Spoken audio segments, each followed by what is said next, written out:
இந்த நிகழ்வு என்பது உலக பூமி பந்தில் வாழ்கின்ற 12 கோடி மக்களின் தலை நிமிர்வுக்காக உலகம் முழுவதும் வாழ்கின்ற தமிழர்களுக்கென்று ஒரு தனி தமிழ் தேசிய இனத்திற்கென்று ஒரு தனி தமிழ் ஈழ அரசை உருவாக்கி உலக நாடுகளுக்கெல்லாம் அறமண்டம் என்று சொல்கின்ற ஐநா அறமன்றத்திலே தமிழீழ தேசிய கொடி பட்டொலி வீசி பறப்பதற்காக தன்னுயிரை கொடையாக தந்திட்ட மா வீரர்களுக்கு வீர வணக்கம் செலுத்துகிற நிகழ்வு.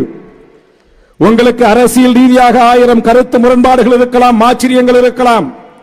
என் பெயரை போடவில்லை, என் பெயரில் எழுதவில்லை, எனக்கு முக்கியத்துவம் இல்லை, எனக்கு அழைப்பில்லை என்கிற ஆச்சரியங்கள் இருக்கலாம்.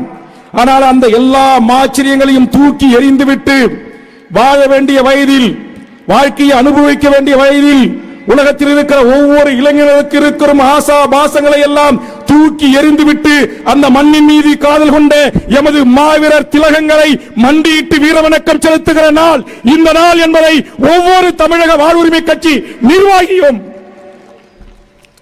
நெஞ்சில் நிறுத்தி பணியாற்றக்கூடிய நாள்.